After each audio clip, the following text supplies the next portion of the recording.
Jadi gue justru belajar menjadi manusia itu ketika gue punya anak. Menganggap anak gue sebagai individu itu karena satu, gue berpikir mereka tidak minta dilahirkan, gue yang minta, gitu kan. Gue yang memutuskan mereka untuk ada. Slang di sisi KPK.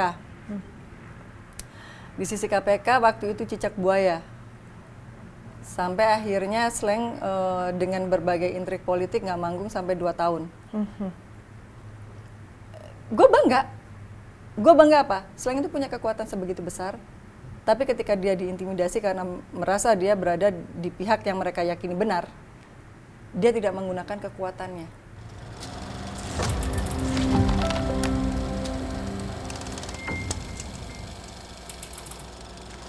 Selamat datang di Uncensored with Andini Effendi. Episode kali ini kita kedatangan teman saya, Oni Sroja Hafidz, yang merupakan seorang ibu, musik promotor, dan sebentar lagi sepertinya sudah akan menjadi aktris nih. Kita ngobrolin banyak soal cinta, soal anak-anak, dan juga menjadi individu yang punya sikap.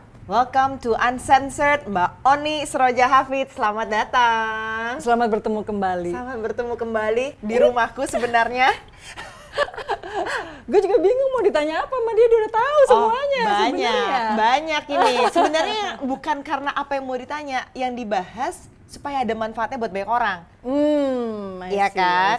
Jadi aku kenal sama Kak Oni, ini sebenarnya jujur, aku ketemu kamu pertama dan jatuh hati itu karena caption kamu. Jadi pertama tuh aku kepoin, wah kok nih orang captionnya bener-bener nyes gitu.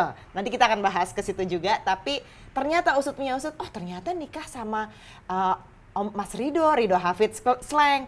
Wah berani juga ya Mbak Oni ini ya, lama-lama jadi kayak jatuh cinta karena ngefans gitu, fangirling karena tulisannya.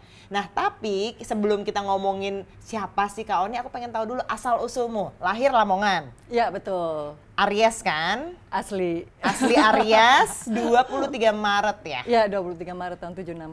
Wow, udah mau 50? Ya, udah mau 50. Jelang Okay. 50 tahun.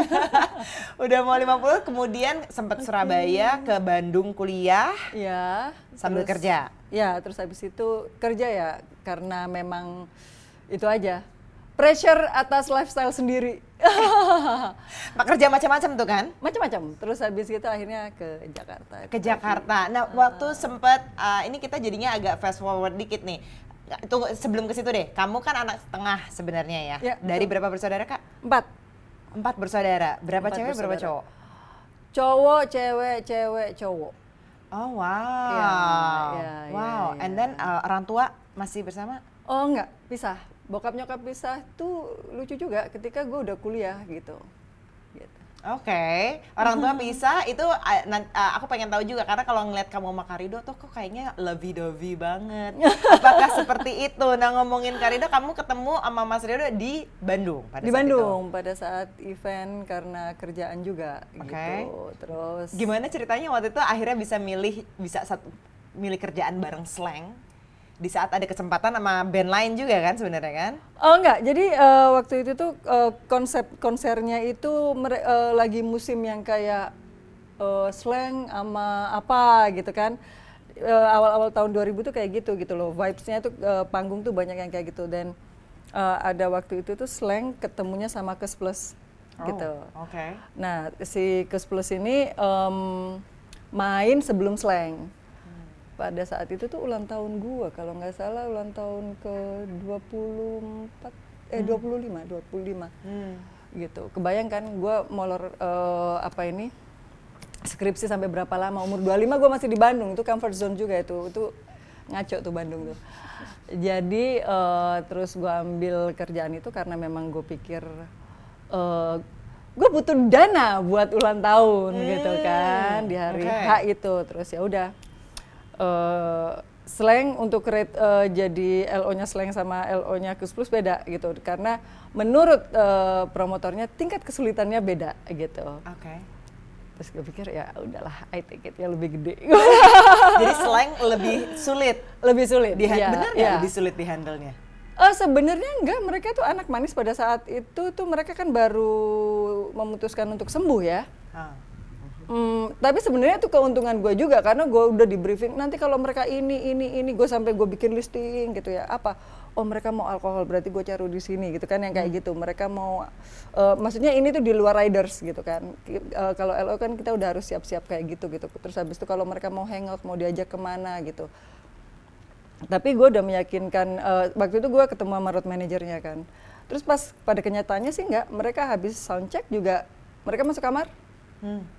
Terus habis itu nanti pas paling nanya mau dikasih makan apa gitu, ya udah standar aja gitu. Intinya untungnya di gue gitu, dibayar lebih tapi untuk hal yang tidak sulit ternyata di lapangannya gitu. Terus ketemu Mas Rido di sana? Yes, ketemu di sana. Love at first sight kah? Oh enggak. Justru yang lain itu lebih banyak ngobrol ya, lebih talkative dari kelima anak slang itu yang paling diem Rido. Gitu. Tapi pas pada hari terakhir kan gue udah kasih tahu dari awal gue maksudnya LO nggak pergi kan mereka bercandain lah ayolah ajakin kita kemana oh bisa tapi setelah show ya sebelum show jangan takut nanti ada apa-apa pas hari terakhir justru dia tuh nggak ngomong apa not even a word gitu sama gue gitu kan yang lain yang banyak yang ngobrol gitu terus pas hari terakhir dia nelpon oh iya mas, gue pikir dari road manajernya gitu kan. Enggak ini Rido, katanya kalau udah selesai show boleh pergi main. Oh gitu, jadi dia diam-diam memerhatikan sebenarnya. Sepertinya. Seperti itu tahun berapa tuh berarti ketemunya? Tahun 2001. Nikah tahun? Tahun 2002. Oh langsung? Iya. Langsung, kemudian oke, nikah itu udah jadi nikah sama Rido Slang, udah terkenal dong. Iya kan? Pada saat itu ya. Gimana tuh? Ini dari awal apa yang kayak deal-dealannya lah antara Kak Oni sama Mas Rido? Lebih ke kayak gini sih, itu ada hal yang menurut gue udah ajarin ke anak gue, jangan bilang amit-amit atas sesuatu yang lu sendiri mungkin nggak tahu. Gue dulu tuh bilang amit-amit kawin, punya pacar pembalap sama anak band. Terus? Ya gitulah, maksudnya mempersempit resiko aja gitu kan. Tapi ternyata pas kejadian kan kayak ketulah gitu kan. Nah udah kayak gitu, gue buka mindset gue dulu nih. Oke, gue mapping dulu apa yang bakal gue lakuin kalau gue punya pasangan kayak begini, gitu kan. Jalan yang gue ambil memisahkan gue sebagai individu dan dia sebagai individu. Terus habis itu nanti kita ketemu di tengah apa yang bisa kita lakuin bareng-bareng. Kayak ya ternyata pada kenyataannya karena memang jalannya atau passionnya sama, kita diskusinya banyak soal musik, nyambung. Terus habis gitu kita ngomong soal event, makanya gue punya promotor tuh juga akhirnya nyambung gitu. Tapi untuk hal-hal yang kayak secara pribadi itu hampir aku sama Rido tuh bertolak belakang. Kayak dia lebih ke kayak cowok rumahan. Oh masa? Iya aslinya. Gue bisa ngebayangin pace-nya dia pulang dari tour pada saat itu bisa 30 kota apa gimana. Dia cuma mau di rumah. Oh wow. Pelukan, yang kayak gitu. Yang benar. Oh ya Allah. Sedangkan gue suka rame. Jadi menurut gue tuh itu pengorbanan dia ketika gue bilang gue mau nongkrong sama teman-teman gue gitu. Gue masih capek nih gini. Oh ya udah nggak apa-apa, nggak ikut nggak apa-apa gitu. Tapi terus kadang udah jam 10 gitu, tahu dia nongol. Misalnya gue ke satu tempat, gue punya tempat yang gue suka namanya Stube di Kemang gitu kan. Itu tempat yang bukan kayak bukan buat dilihat dan bukan buat untuk dilihat gitu. Iya. Tahu dia nongol gitu. Buat gue hal yang kayak gitu tuh dia menghargai privacy gue. Gue juga menghargai privacy dia dan dia kayak ya udah kalau emang lu mau kayak gitu nggak apa-apa. Padahal sebenarnya kan dia masih pengen kita di rumah aja deh gitu yang kayak gitu. Ya udah gue cari jalan tengahnya. Ya udah gue di rumah dia masak apa gimana gue makan sama dia gitu. Tapi kalau dia tour kamu ikut nggak? Anak pertama ya, terus habis gitu pas anak gue harus sekolah saat dia umur 1,5 tahun, gue memutuskan untuk enggak. Tapi percaya, ketika lu melepas dia lama, berapa puluh kota gitu. Percaya itu sama Tuhan. Kan banyak grupisnya dong pasti, ya nggak sih? Oh iyalah. Ah ya, terus gimana kamunya? Lebih ke kayak gue pikir bahwa itu satu resiko. Resiko bahwa gue menikahi satu orang yang sangat mencintai pekerjaannya. Dan gue juga harus happy dengan itu. Tidak banyak orang yang mencintai passion dan menghasilkan uang sesuai dengan keinginannya dia. Gue cuma berharap dia umur panjang aja karena dia punya kelebihan itu. Lu mengerjakan sesuatu yang lu suka. Dan itu orang nggak banyak. Dan lu dapat duit dari situ. Kalau misalnya masalah apa cewek dan lain sebagainya, logik aja, nggak harus di jalan, di mana-mana juga banyak. Oh wow, dan itu kamu punya keyakinan itu, percaya itu dari day one? Iya, level confidence gue emang udah di situ. Oh wow, wow, wow. Dan mungkin emang karena orangnya bisa dipercaya juga kali, Mas Ridho-nya. Iya bisa jadi, tapi ada hal yang kayak dari awal tuh pas kita sebelum kawin itu dia udah manajernya Slang waktu itu Bunda Yvette, dia bilang maksudnya dia telepon Ridho ini ada yang katanya kamu harus ke potlot, katanya ada yang hamil gitu ya gitu. Terus tapi dia berani sama aku. Ini katanya ada yang kayak ada yang mau ngobrol sama gua nih, katanya dia hamil dari gua. Nggak apa-apa, ntar gua ngobrol sama dia gitu loh. Gimana? Beresin aja. Tapi sebelum itu gua udah bilang sama dia juga. Lu punya anak nggak yang apa gitu atau yang dark side yang gua nggak tahu gitu. Kok lu nanya gitu ke gua buat apa? Kita beresin dulu. Gue punya apa, lu punya apa gitu, kita beresin di dalam dulu, dan itu nggak akan mempengaruhi kecuali kalau misalnya lu terlibat kriminal, nah itu gue nggak bisa. Ya. Terus jadi ketawa, wah enggak lah, gila aja gini-gini standar gitu. But it happen. Ya. Ketika ada ngomong kayak gitu, ya udah aku bilang urusin aja dulu. Ini pas saat udah nikah? Enggak, baru mau. Oh baru mau, oke. Zaman itu kan suka infotainment kayak gitu-gitu kan, yang kayak gitu. Nah. Jadi terus Ridho ini beneran nggak, kita harus beresin gitu. Nggak apa-apa Bunda, aku kesana jangan digugurin, bilang gitu. Tapi ya udah, intinya nggak. Tapi kan pada saat itu memang gue harus nata hati gue dulu dan gue harus mapping. Nah itu, nata hati. Cewek nata hati, waktu itu umur kita 20-an, pasti kan banyak pergumulannya lah gitu. Kamu apakah bisa kontrol emosinya atau bener-bener emang ya udah ini aja kita jalanin aja dulu? Atau ada marahnya juga Mas Ridho? Bagaimanapun gue Jawa sih ya. Terlepas dari di rumah gue dibilang rebel atau mama lingkungan gue tetap punya prinsip Jawa itu mikul dur mendem jero.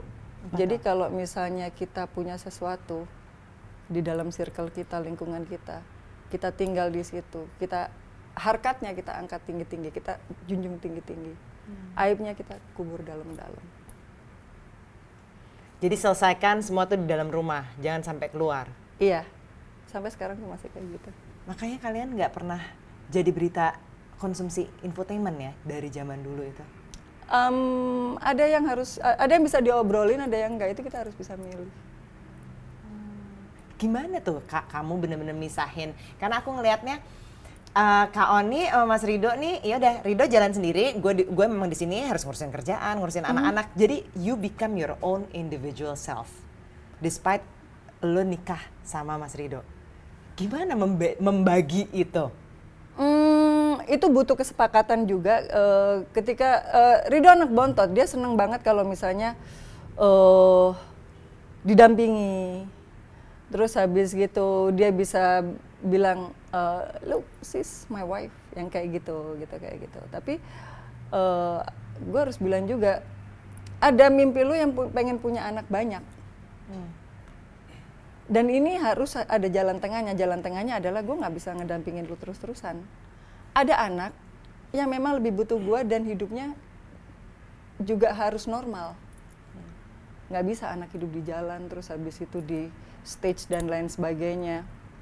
dengan bahasa-bahasa yang kita juga nggak bisa atur, kru dan lain sebagainya. Kalau misalnya gue bawa anak gue terus habis itu di lingkungan yang harusnya nggak bagus, terus anak gue bisa jadi individu yang maksudnya tidak normal untuk seusianya, itu salah gue, bukan salah lingkungan. Dan gue nggak bisa bilang lingkungan, ada anak-anak, nggak bisa. Jadi makanya udah nggak usah ikut gitu. Nggak usah ikut. Oh, wow. Untuk biar mereka normal. Wow. Terus gimana kamu komunikasinya antara suami istri gitu? Di zaman dulu kan kita belum ada WhatsApp call. Dan nggak semudah saat inilah gitu. Gimana maintainnya supaya gila 20 tahun loh sekarang akhirnya udah bersama kan? Gimana tuh, Kak? He do his thing, I do my own thing. Gitu. Jadi kalau misalnya pas dia di luar sana, ya udah sibuk-sibuk aja sana bikin sesuatu yang perlu dibikin. Paling gue pesen dan maksudnya ya dia juga pasti berpikir ya sama lah ya. Ya lu punya, kalau kita udah barengan berarti ya martabat gua ada di lu, martabat lu ada di gua gitu aja. Gitu. Lebih kayak gitu, sesimpel itu sih. Kita nggak punya rules yang gimana-gimana yang akan memberatkan satu sama lain. Kita pernah ngobrol, kamu katanya memutuskan untuk menghindari sirkus. Hidup kamu menghindari sirkus. Itu maksudnya tuh apa? Gini. Gue tuh banyak belajar yang memberatkan kita tuh kadang image yang kita bentuk sendiri. Hidup itu sebenarnya nggak susah, lifestyle kita yang susah. Terus habis itu sebenarnya apa kalau misalnya yang banyak exposure, kepentingan gue apa? Apakah itu mendatangkan uang? Mungkin ya buat orang lain dengan segala exposure itu akan mendatangkan uang. Tapi untuk sekarang ini, gue memilih keluarga gue untuk tidak melakukan hal itu. Satu itu juga komitmen, anak-anak juga nggak mau kan. Terus ya digital itu apapun yang ada di digital itu akan terekam. Dan apakah mereka, ketika mereka nanti grow dengan apa yang harus di-image-kan dari awal, perjanjiannya seperti apa, siap nggak anak-anak ini? Itu kalau ngomongin anak-anak. Ya. Kalau ngomongin gue, lo ngasihnya gue gembel, nggak ada yang menarik juga dari gue. Gue kemana-mana masih pilih naik Gojek. Kamu tadi kesini nggak naik Gojek toh? Nggak, gue naik Gokar. Oke, wow. Iya sih, kamu tuh ini banget, punk banget gitu, punk glam, tapi mau gembel. Gue bilang, lu nggak gembel mbak, lu tuh punk glam menurut gue. Iya, bisa mungkin itu orang lain harus yang nyebut, bukan gua. Ya nggak mungkin gua bilang gitu sendiri. Itulah podo aja aku membaptis diriku sendiri. Kayak nggak boleh orang ngomong gue ini rockstar, nggak boleh, itu harus orang lain. Iya dong, itu harus yang disematkan ya kepada kamu gitu. Betul. Nah ini kamu juga adakah pelajaran dari punya orang tua yang pisah, yang jadinya kamu taruh di mental note apa yang kamu pengen terapkan di dalam rumah tanggamu? Banyak evaluasi, maksudnya banyak evaluasi itu lebih ke kayak banyak ngobrol sih. Dan gue menganggap perdebatan itu mungkin cara kita komunikasi. Sama agree to disagree. Ya perkawinan itu, ya marriage sama kayak love is a verb. Lo mau diupayakan nggak? Lu mau masih ngitung untung ruginya nggak? Untung rugi dalam artian ketika lu masih bareng sama dia, lu masih ngerasa banyak poin yang bisa bikin lu nyaman nggak? Intinya kan semuanya nyaman. Gue sama Rido terlepas dari dia 180 derajat, mungkin kalau Rido ada hal yang kalau lagi ngobrol sama gue, mungkin dalam hatinya pengen gue cekek nih orang gitu kan, kayak gitu. Sama, gue juga begitu juga. Tapi kan ada hal yang memang harus kita reduce. Dengan hal-hal kecil sih, maksudnya hal kecil itu gue mengingat kebaikan-kebaikan dia, dan gue yakin sih dia pasti begitu juga gitu. Kayak oke, gini, gestur kecil, gimana dia kalau misalnya gue males pakai sabun itu dan gue nggak nemu, tapi gue nemu nih resep nih, gue bilang ke Rido, resep kalau misalnya grapeseed oil tuh bagus banget buat kulit. Terus kita campur kopi apa gini-gini gimana? Ya sih bagus sih kayaknya gitu. Tapi pas gue pergi gitu, tahu-tahu dia mungkin dia lihat YouTube, pas pulang tuh dia udah bikinin gue sabun. Bikinin sabun? Iya, sabun gitu, yang sabun batangan itu. Oh, wow. Dan akhirnya 3 tahun dari sekarang tuh gue pakai sabun yang itu gitu, kayak gitu. Dan itu gestur kecil yang mungkin gue nggak akan dapetin dari orang lain, dan gue tuh belajar bersyukur untuk hal-hal kecil kayak gitu. Oh, itu love language-nya dia ya, act of service gitu. Suka Iya. masak juga kan dia, masakin kamu? Iya betul. Itu makanya gue olahraga karena dia masak mulu. Nah, kalau kamu love language-nya apa dong? Tanya ke Rido kali ya, gue juga bingung love language gue apa gitu. Oh, satu, ini. Gue tuh orang yang susah menghitung kebaikan gue. Itu di subkon gue. Karena bapak gue suka ngajarin gue berbuat baik dan lupakan. Jadi gue nggak tahu kebaikan gue terhadap Rido apa, love language gue apa gitu. Tapi ada satu hal yang pasti, ternyata dalam pernikahan gue tuh bukan ritual yang Rido butuhkan. Gue nggak masak. Gue bangun suka-suka gue. Kecuali kalau pas anak sekolah ya, gitu. Terus gue juga tidak ngomong dengan intonasi sebagaimana yang dia perlukan gitu, yang dia dambakan gitu. Gue ngomong lumayan pace-nya cepet, kenceng, yang kayak gitu. Tapi ya itu dia suka di deket gue gitu. Gue nggak pernah packing baju-baju dia ketika dia pergi juga. Ketika gue coba packing gitu, dengan mungkin dia pas ngeliat terus habis gini, pas gue lagi pergi gitu, terus dia rubah lagi gitu. Tapi dia tidak menyakiti gue, tapi pas gue lihat, ya gue tanya, ini perlu nggak kalau misalnya gue packingin lagi? Nggak apa-apa, nggak perlu, nggak usah, gue bisa sendiri gitu. Jadi ternyata dalam pernikahan selama 20 tahun lebih ini, ya bukan ritual yang dia butuhin, ritual kayak gue masak, gue bagaimana peran gue sebagai istri secara dogmatis gitu ya, enggak. Dia kayak nurturing his soul aja gitu. Karena mungkin dia punya jiwa yang memang cater. Dia suka ngurusin orang gitu. Suka ngopeni dia itu kelihatan. Iya kan? Iya, nah, gitu. Kalian juga setiap lagi anniversary ada bikin evaluasi katanya. Iya. Itu maksudnya apa? Evaluasi apa yang biasanya dilakuin sih setiap anniversary? Itu lucu sih. Itu lebih ke karena gua menemukan frekuensi, maksudnya banyak hal yang kita obrolin, akhirnya kita berdiplomasi bahwa agree to disagree, yang kayak gitu itu yang gue bilang itu kan. Terus habis itu tidak mempermasalahkan sesuatu yang memang ya udah kita berbeda dalam cara melihat sesuatu gitu. Dan ya itu yang bikin kita evaluasi, kalau misalnya masih mau bareng nggak gitu, ya sih masih oke lah kayaknya, ayo bareng yang kayak gitu kan. Paling ya kita ngobrolin, bisa nggak kalau misalnya kita ngobrolin anak-anak gitu. Kalau misalnya kita tidak sepakat dalam satu hal, kita ngomongnya secara terpisah, karena bikin mereka bingung gitu. Misalnya satu poin kayak gitu, atau misalnya meluangkan waktu, kita udahlah kita nggak perlu liburan, kita liburan emang pas kalau kita bisa aja, nggak usah ada scheduling kayak gitu. Misalnya kayak gitu. Atau bahkan mungkin ketika ya we grow lah. Kalau kita tumbuh, orang-orang di sekeliling kita ini juga tumbuh juga. Terus habis itu ada hal-hal yang memang akhirnya orang merasa bahwa nggak cocok sama gue. Nah, di saat keluarga besar dari keluarga gua atau keluarganya Rido itu komplain atau apa gitu, dan gue bilang kalau misalnya gimana kalau misalnya ternyata kondisinya kayak gini, dan itu akan gue berlakukan juga kalau misalnya di keluarga gue ketika ada friksi atau gimana. Jadi ketika dia bilang nggak masalah sih kalau gue selama ini gue bakal sama lu, ya gue akan bakal sama lu, dan gue nggak ngerasa bahwa orang lain itu harus gue musuhin karena gue sama lu, itu biar urusan mereka aja. Ada hal yang kayak menurut gue, ya itu kita tumbuh dengan cara yang berbeda.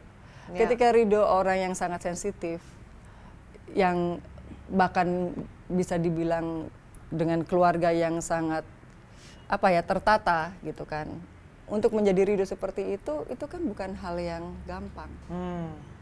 Ketika dia bilang, ya udah nggak apa-apa, mereka boleh berpendapat lain gitu tentang lu, tentang gue. Tapi selama lu masih bisa yakin bahwa lu masih sama gue, ya let's get it on. Oh wow, Gitu. jadi every year selalu ada itu. Kita masih mau bareng nggak nih? Ya, wow. Oke. Nah, kemudian anak-anak ada Nggak, ntar 4. dulu emang gue Apa? tanya, emang lu nggak nanyain gitu ke pasangan lu? Lo gue nggak ada pasangan. Jadi gue belum bisa nanya gitu. Masih mau nggak kita? Gimana ya? Belum ada. Tapi gue udah taruh di mental note gue akan tanya itu every year. Terus kalian ada 4 anak 4 loh. Yang pertama udah 20 berapa ya? 20 tahun.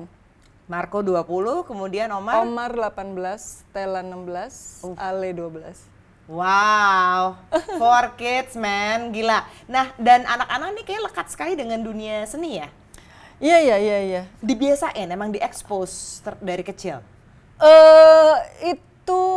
Itu awalnya gue pikir itu kita leak-nya tuh di situ. Maksudnya gue sibuk, Rido sibuk dengan apa yang harus kita bikin sampai akhirnya itu kita kayak punya pembenaran bahwa ya udah terserah kalian mau bikin apa gitu, yang kayak gitu. Tapi kesalahan yang awalnya kita anggap kesalahan, mungkin akhirnya itu kita anggap ya udah nggak ada sesuatu yang kebetulan terjadi begitu aja gitu kan. Pas gue tanya, anak gue nggak ada yang stres dengan pola didik kita. Jadi tidak ada hal yang kita paksakan kayak musik.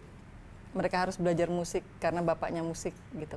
Itu nggak pernah? Nggak pernah. Oh, oke. Ya nulis tuh kan gue cuman hobi. Gue nggak tahu ternyata Stella suka nulis juga. Yang kayak gitu. Jadi intinya anak-anak itu kalau gue biarkan, gue boleh bilang pola pikirnya itu gue liarkan dulu sampai mereka mengerti mereka mau apa, baru gue bantu buat shape. Dan kalian tuh punya approach yang menurutku tuh nggak mainstream. Mungkin karena dua-duanya orang seni kali ya. Jadi yang bener-bener ya itu kalau misalnya mereka bebas berekspresi, misalnya mereka mau protes, kita ngobrol soal anak kamu mau protes, tapi protes tetap harus dengan sopan santun, dengan etiket. Itu apa maksudnya? Konsep itu tuh maksudnya gimana? Gini, sepanjang gua hidup 46 tahun ini, gue banyak ketemu orang yang sangat talented, sangat kaya, sangat cantik, sangat pinter, sangat-sangat yang jauh di atas gue. Tapi sebenarnya yang bisa bikin mereka bertahan dan punya temen itu, circle yang bagus itu, kalau mereka punya akhlak, manners. Jadi ternyata yang gue pikirin itu. Jadi gue bilang, anak gue sejago apapun lu, sekaya apapun lu, sefrontal apapun lu menyampaikan pendapat, sebenarnya yang perlu tuh manners. Cara bagaimana ketika kamu berkomunikasi sama orang lain, itu menyakitkan nggak buat dia? Sakit karena berbeda pandangan nggak apa-apa, tapi kamu menyakiti karena attitude-mu nggak bagus, cara kamu kasar, itu beda. Ya biasa, kalau misalnya kalau gue sama Rido, ya gue nggak suka, siapa sih orang suka dikritik? Tapi ketika dia menyampaikan dengan benar, gue akan diam dulu. Akhirnya gue mikir, oh iya, untuk part ini emang gue salah sih. Jadi hal-hal yang kayak gitu tuh memang butuh perenungan, atau enggak diem dulu lah 5 detik gitu. Dan itu yang gue ajarkan ke anak-anak gue, lebih kayak marah, diem dulu, baru kita ngomong lagi. Dan anak-anak tuh diajarin banget untuk toleran, aku ngelihatnya. Lebih ke respect. Oke. Berbeda pandangan itu biasa.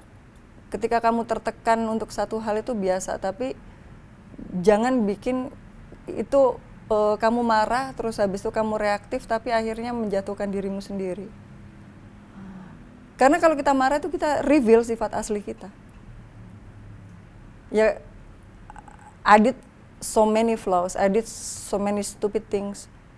Gue dulu orangnya reaktif banget.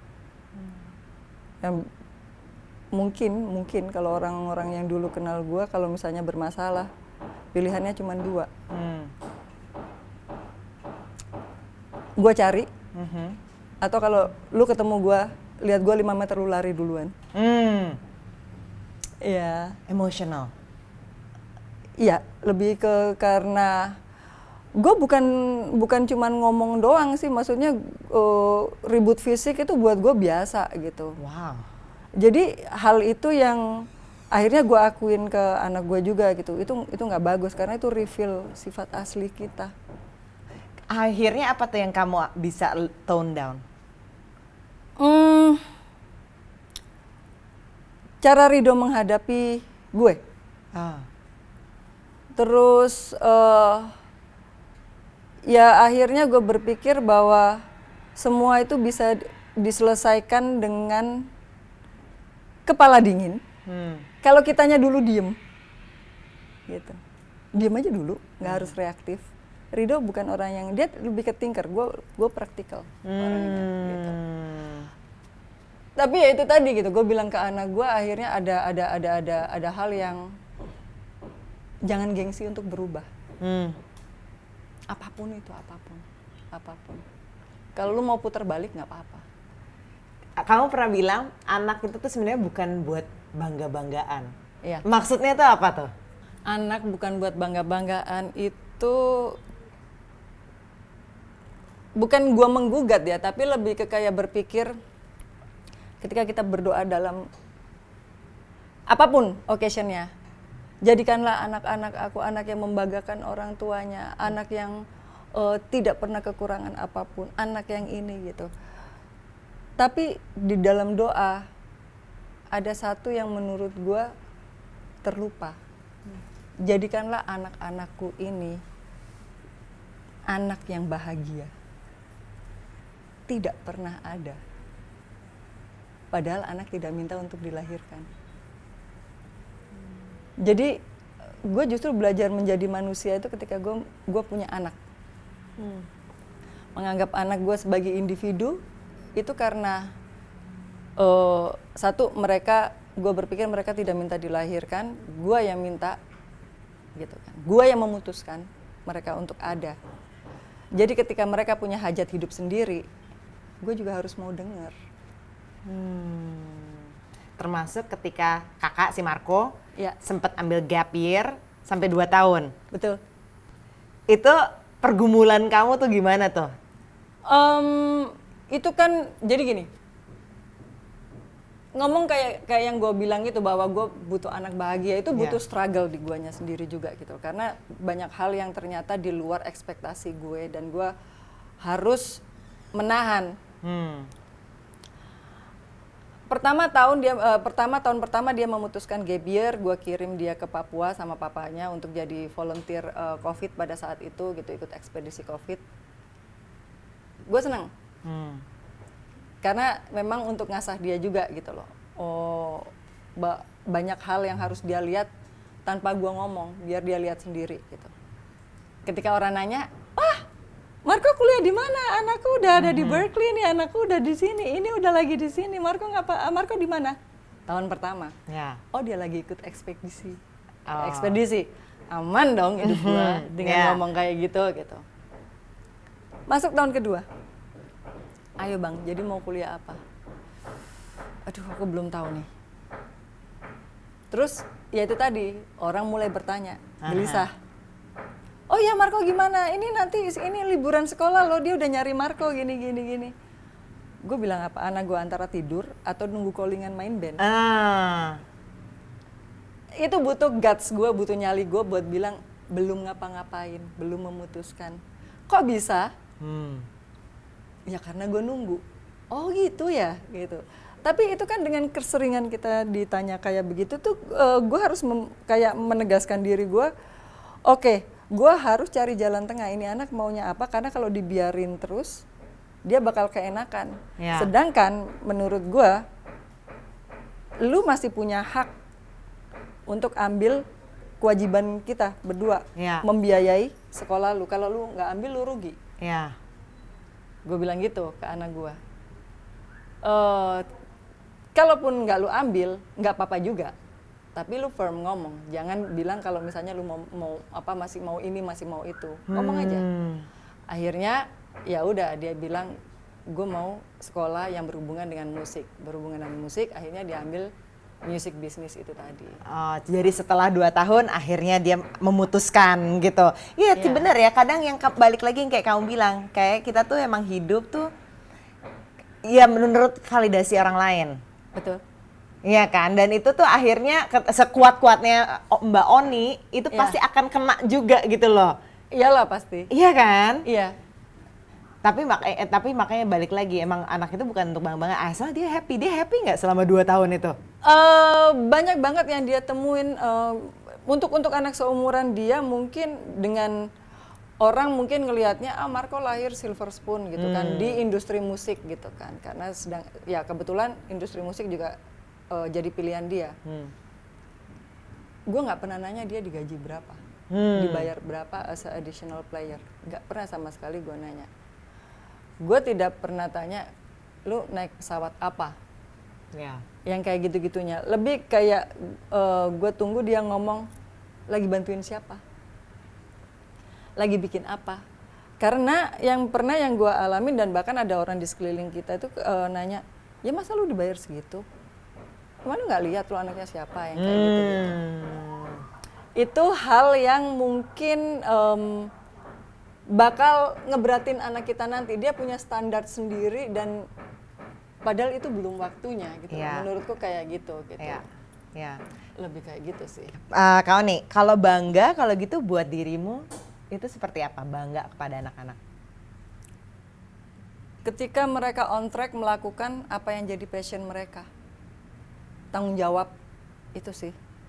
Passion kan banyak. Pilih aja satu, itu apa atau 2, tapi ya udah tanggung jawab, terus habis itu kamu bisa hidup dari situ, kamu bahagia. Buat aku itu lebih dari cukup.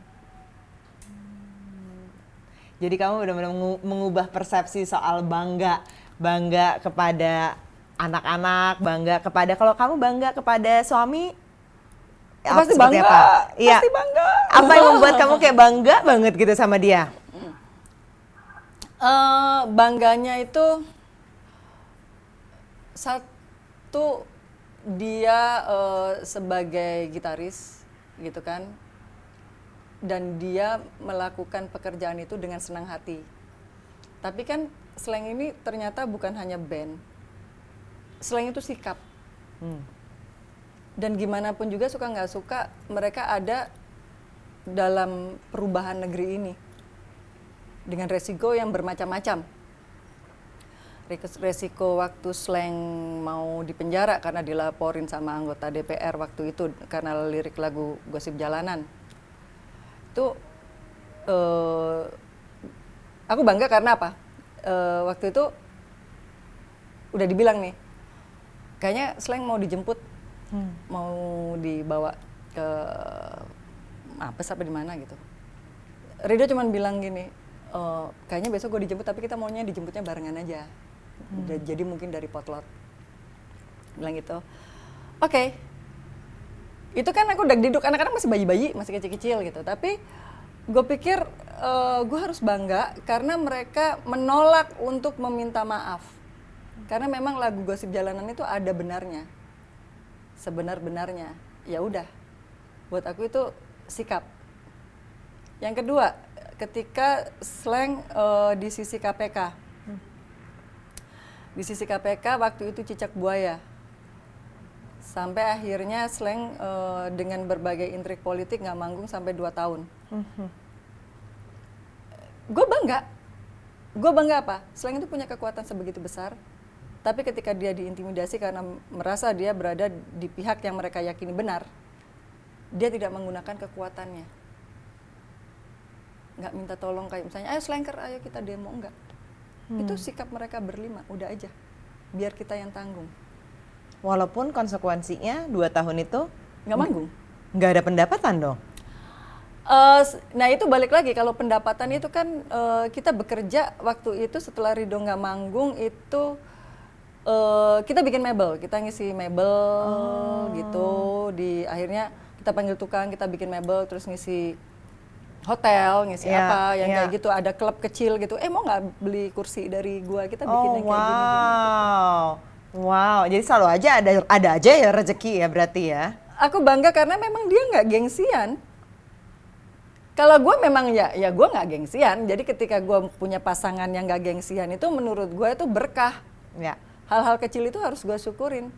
Ketika dia tidak, ya kan gue musisi, ya kan gue gitaris, masa gue bikin kayak gini, dia nggak kayak gitu. Wow.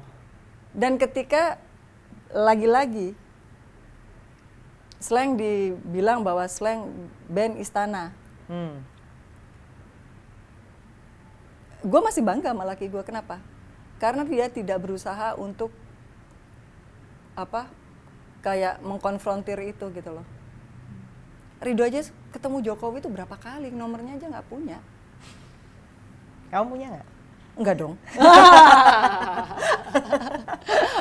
Ya itu tadi yang gue bangga adalah ketika dia ngebantu dengan setulus hati, terus habis itu dia ketika apa yang dicita-citakan dia dan sebagian masyarakat Indonesia bahwa Jokowi menang, udah kita pull out. Kita jadi rakyat biasa. Dan itu emang gue sama Ridho udah ngomong, udah ya kalau udah selesai main kita pull out, kita jadi rakyat biasa. Karena menurut gue kekuasaan itu syahwat. Ya lingkaran itu juga syahwat. Aku gitu. sempat mikir kalian bakal ya entah Mas Ridho atau dirimu Kak, yang wah ini pasti nanti ditarik-tarik nih ke politik jadi caleg lah, apa ada nggak tawaran-tawaran seperti itu? Kalau Ridho jelas dia nggak tertarik ya untuk itu gitu. Kalau gue itu sempat ditawarin ada dari biru, ada dari merah, ada dari apa ada gitu kan. Tapi lebih ketika gue berpikir secara pragmatis, tidak banyak yang bisa gue bikin ketika gue masuk di situ. Gue ngerasa bahwa tidak banyak yang bisa gue bikin dengan yang masih kayak kondisi politik yang seperti sekarang. Ya. Dan terus habis itu kalau masalah uang, gue masih bisa hidup dari tempat lain. Itu tadi. Terus yang ketiga, ya gue masih butuh nongkrong. Mikirin rakyat itu yang kalau pas gue lagi pengen aja, bukan mikirin rakyat terus-terusan. Bukan jadi pekerjaan. Iya gitu. Nah, kamu sekarang ngomongin Kak Oni ini sebagai individu. Aku ngeliat kamu udah tiba-tiba jadi bintang film. Bintang film udah ada 2. Cross the Line yang pertama kan. Ya, Itu film indie ya? Ya, Robby Ertanto. Ya. Sekarang ada di Klik, ada di OTT gitu deh, diputar. Oke. Dimana kamu menjadi Germo. Yes. Oh wow. Kemudian yang kedua Skandal. Skandal. Di situ kamu menjadi apa? Jadi mbok-mbok gitu, jadi maksudnya ya sangat bertentangan kan. Kok jadi mbok-mbok Bali gitu. Yang kayak Dan gitu. kamu baru nih masuk ke dunia perfilman ini, acting. Baru banget. Is this something yang kamu pengen kerjain dari dulu? Jadi sebenarnya awalnya itu kalau bisa dibilang gue punya bekal sih nggak bekal juga gitu. Ketika gue kuliah, gue banyak melakukan hal-hal eksperimental kan, pekerjaan yang eksperimental yang kayak gue bilang tadi, jadi LO gitu. Terus habis itu gue juga pernah gabung di Padiangan gitu. Itu lebih ke kabaret. Ya. Terus sempat ada show-nya di RCTI sekitar berapa ya, 10 atau 15 episode itu gue lupa juga. Jadi sebenarnya secara mental ya udah gitu. Lebih gampang untuk kayak nge-reveal punya muka banyak gitu. Begitu kayak on stage udah beda gitu. Ada masih jadi kayak residu yang udah tidur terus dibangunin lagi kayak gitu. Kalau misalnya mau harus belajar banyak, gue harus belajar banyak. Tapi apakah ini yang gue pengen? Iya, ternyata ini menarik banget. Tapi bukan hidden passion yang terpendam gitu? Sebenarnya kalau masalah hidden passion itu, gue suka nulis dan gue ketika dapat skrip itu kan kayak wah gitu. Gue suka yang kayak wah seru juga ya karakter ini yang kayak gitu. Wow. Gitu. Yang menyenangkan tuh kayak kita memainkan karakter yang seharusnya bukan kita gitu. Ya. Itu. Ya. Recreational. Tapi the fact that kamu mulai di usia sekarang ini jelita ya? Ya, jelang 50 tahun. Iya kan? Itu kan yang orang mikir, wow, ini artinya orang-orang di mana udah menjadi somebody. Yes. Ketika di umur itu, tapi kamu malah oke, ini gue bereksperimen nih. Yang ini yang lagi sekarang ini yang mau gue jalanin kebetulan adalah acting. Ya. Itu gimana Kak rasanya? Yang lucu tuh ketika kita ditawarin kan berarti kita mendapatkan apresiasi, gimana orang bisa percaya satu karakter itu ngasih satu karakter ke kita gitu. Dan terus pas gue lihat, wah ini seru sih, kayaknya rugi kalau nggak gue coba gitu. Dan akhirnya kalau misalnya yang gue rasakan, nggak apa-apa juga kalau misalnya kamu memulai sesuatu gitu loh. Mungkin itu hal yang harusnya terjadi sekarang, nggak ada yang kebetulan. Gue inget banget waktu itu ada penulis namanya dan sutradara Kei Simangunsong, dia nawarin gue untuk di sinetron dia. Itu di saat gue siap-siap udah lagi preparation mau itu gue di Bandung. Ya. Terus habis itu gue ketemu Rido, kita pacaran tuh kan cuma 3 hari.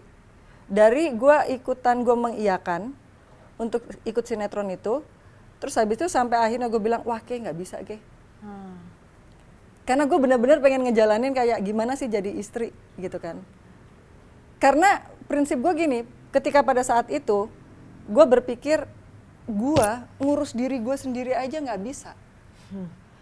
Gimana ada orang menawarkan untuk hidup bareng gue, ketika gue bilang langsung gue nggak bisa, gue ngurus diri gue sendiri aja nggak bisa. Gimana lu mau bisa bareng sama mau memutuskan bareng sama gue? Dan Rido bilang, ya kita cari apa mau lo, dan gue akan urus lo. Dan ketika dia ngomong kayak gitu tuh kayaknya worth it kalau gue juga devoted sama dia. Pada saat itu gue harus belajar tentang dia juga. Makanya kamu let go over sinetron itu. Iya. Terus ketika itu datang lagi, ya berarti kalau gue pikir kayaknya ini ngejar nih mimpi gue yang dulu. Dan setelah gue pikirin itu tadi, nggak ada yang kebetulan sih, dan nggak ada kata telat. Itu. Nggak ada kata telat. Jadi you don't feel like you ini. Wah, I'm too old to do this gitu kan? I'm too old for this gitu. Enggak. Karena ketika lu di set gitu kan, ya mungkin lu juga ketemu dengan banyak orang gitu kan. Ini orang emang cocoknya emang buat ini, emang dia is born to be like this. Iya. Nah, gue juga pengen punya mindset itu ketika gue melakukan hal ini. Dan anak gua yang ketika pertama itu gue bilang, Rido waktu itu nggak ada. Terus habis itu gue bilang, ini mama ditawarin nih main film. Marcone? Main film apaan? Bilang gitu. Ya film indie gitulah kayaknya gitu. Oh, cool gitu. Tapi mama jadi germo gitu. Ya udah ambil aja gitu. Terus papa gimana? Karena gue berpikir adalah Rido tuh sangat biasa untuk meninggalin kita. Tapi dia tidak biasa ditinggalkan untuk jangka waktu yang lama. Papa gimana? Anak gue lagi-lagi. Udah lama. Papa kan selama ini yang ninggalin kita. Sekarang gantian mama aja, pergi aja. Just go for it. Lagi-lagi anak gue. Belajar lagi dari anakmu ya. Itu yang gue bilang kenapa untuk memperkecil untuk merasa bahagia tuh gue harus memperkecil scope gue. Anak gue, suami gue itu universe gue. Jadi ketika mereka, gue cuma butuh mereka untuk memvalidasi diri gue bahwa oke nggak gue, oke nggak. Yang kayak gitu tuh cuma mereka. Kalau orang lain ya udah gue dengerin aja tapi nggak gue pikirin. Ada konsep prinsip Jawa yang kamu bilang, yang kamu pegang. Apa yang secukupnya? Iya, kalau orang Jawa bilang itu sematyone. Sematyone itu secukupnya. Jadi gue diajarkan untuk awalnya ya, tapi gue dulu kalau misalnya ngerasa happy banget gitu kan. Ngerasa sedih banget gitu. Tapi akhirnya gue inget gitu, nggak bisa kayak gitu. Yang ngejaga perasaan lu, yang ngejaga emosi lu, kebahagiaan lu adalah ketika lu melakukan segala sesuatu tuh secukupnya. Enough. Iya. Konsep enough. You're good enough, ya kan? Yes. Makan juga secukupnya. Ya. Iya gitu. Iya. Itu aku senang banget. Dan ini juga pemikiran-pemikiran kamu yang kamu salurin di dalam caption nih. Ini aku bacain satu yang aku apa nih? Paling terkini lah yang aku ingat, banyak banget sebenarnya, harusnya aku save ya karena banyak sekali. Soalnya coba deh kalau dilihat Seroja _Hafidz banyak banget, tiba-tiba fotonya sebenarnya selfie, kadang-kadang fotonya sambil bawa barbel, tapi captionnya tuh yang waduh kok berat juga nih, aku jadi berpikir. Nih dia salah satu captionnya Kak Oni nih, perempuan dilecehkan laki seringkali disalahkan karena baju kita. Mempertahankan diri dari godaan laki ya dianggap seharusnya menjaga marwah. Nggak bisa kasih keturunan alasan laki buat kawin lagi. Bisa digebukin pasangan karena dianggap nggak nurut. Tapi ketika ada laki mengumumkan diri kepada dunia bisa menahan diri nggak kawin lagi, dianggap superhero Wakanda oleh para wanita. Masya Allah sayang banget sama istrinya, begitu ujar netizen. Mau nih. Monogami itu biasa aja, itu namanya sikap kalau kita udah memilih buat komitmen. Dan gak bisa sangean sama semua orang, mau lo laki atau perempuan. Dah, gitu aja, gak perlu dibesar-besarkan. Dengan foto dia sambil selfie, terus udah gitu sambil megang e-cigarette. Fotonya sebenarnya udah mengundang komen netizen kan, tapi begitu baca ini captionnya orang-orang langsung pada tiarap nih. ini kamu ketika lagi nulisin kayak gini tuh berdasarkan apa sih Kak? Karena tiba random loh kamu nulisnya nih. Itu berdasarkan biasanya apa yang terjadi di sekeliling gue aja gitu. Ketika orang ya sebenarnya gini, kayak yang kejadian, maksudnya apa yang gue tulis itu gitu. Itu ada hal yang kayak misalnya gue baca di Twitter atau apapun gitu. Bagaimana Instagram gitu. Bagaimana perempuan itu kadang merasa, gue percaya peran. Peran itu memang ada yang udah lu mau ambil apa nih perannya gitu. Tapi ketika perempuan ditaruh bukan sebagai partner, kejadiannya seperti apa yang gue tulis itu. Karena lebih ke kayak apa yang dikasih nerimo itu bener. Ya seperti halnya gue ketika melihat Ridho. Ada hal-hal hajat hidup gue yang gue rasa memberatkan dia, ya itu gue bikin sendiri, gue usaha sendiri. Jangan susahin pasanganmu, jangan menyusahkan orang padahal kamu tahu kapasitas suamimu itu atau pasanganmu itu. Kalau kamu kasih target itu akan susah memberatkan dia. Sebaliknya juga gitu, laki-laki juga harus melihat perempuan seperti itu. Kalau misalnya lu melihat pasangan lu, emang nggak akan ada yang cukup gitu kan. Karena apa? Rasa setaranya nggak ada, respectnya itu karena kita dibentuk seperti itu. Nerimonya itu loh. Nerimonya ya kayak misalnya, oke, apa yang bisa bikin apa yang bikin lu mikirin nggak kawin lagi? Harusnya kan ada diskusi itu. Tapi apakah diskusi itu pernah dibahas gitu? Ya itu yang gue bilang dengan adanya evaluasi perkawinan itu. Lu masih tahu worth gue nggak?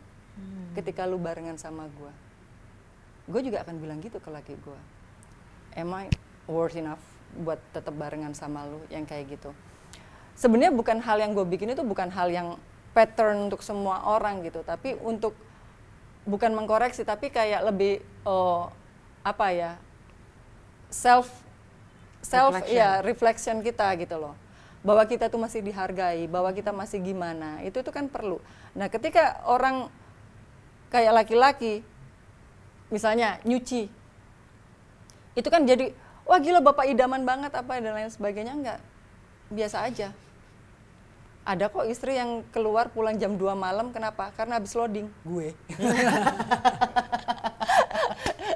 Ya biasa aja, gue tidak pernah membesar-besarkan itu juga gitu kan. Iya, bukan jadi hashtag istri idaman juga. Iya, ketika ngadepin orang-orang gitu, preman di luar gitu, ya mas gimana mas gitu. Apakah gue besar-besarkan gitu ketika gue digangguin gitu, ketika barang mau masuk gitu kan, barang produksi mau masuk, apakah gue besar-besarkan? Enggak juga, biasa aja. Biasa aja karena kita melakukan apa yang perlu dilakukan tanpa kita memandang gender kita.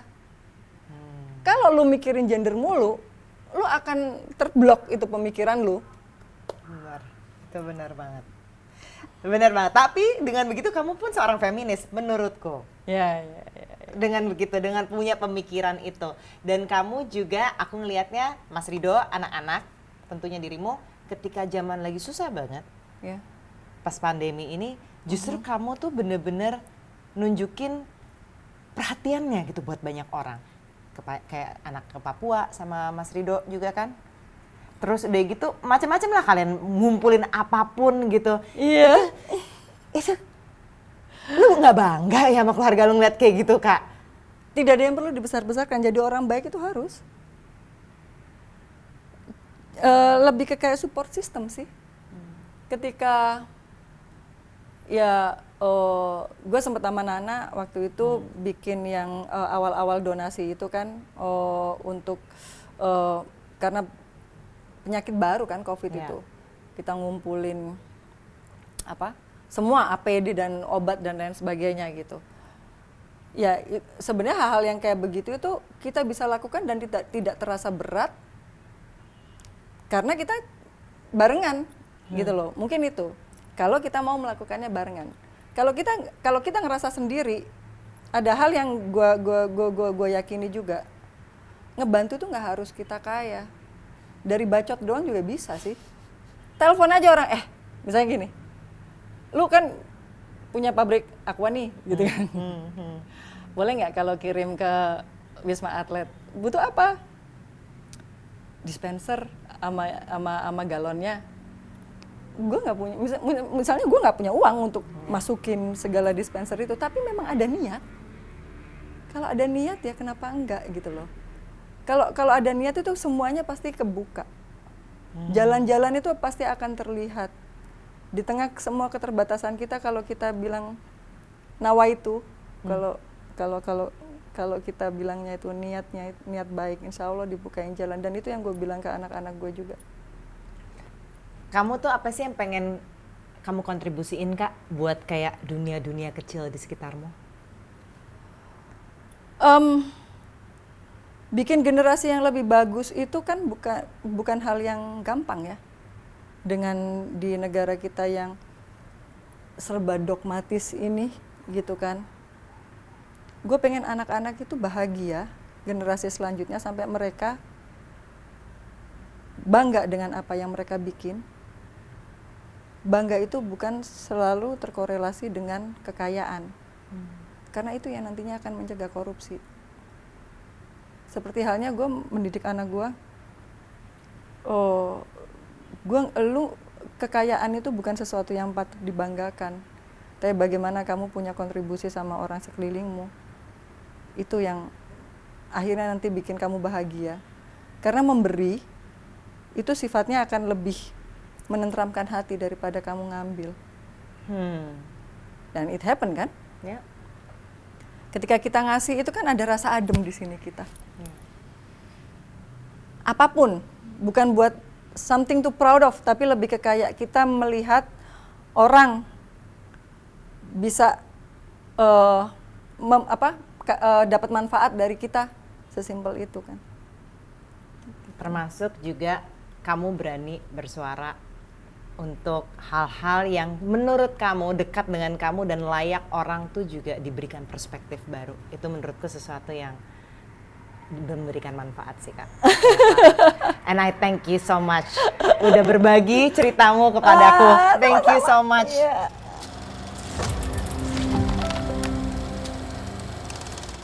Dan ini tuh terjadi dari sejak dulu aku aktif di organisasi. Waktu aku PPI Melbourne Uni kan aku sempat jadi presiden. Itu aku kepilih, orang-orang baru bilang, oh iya dibantu sama bapaknya. Kita dititipin satu tempat yang biasa buat es krim gitu kan.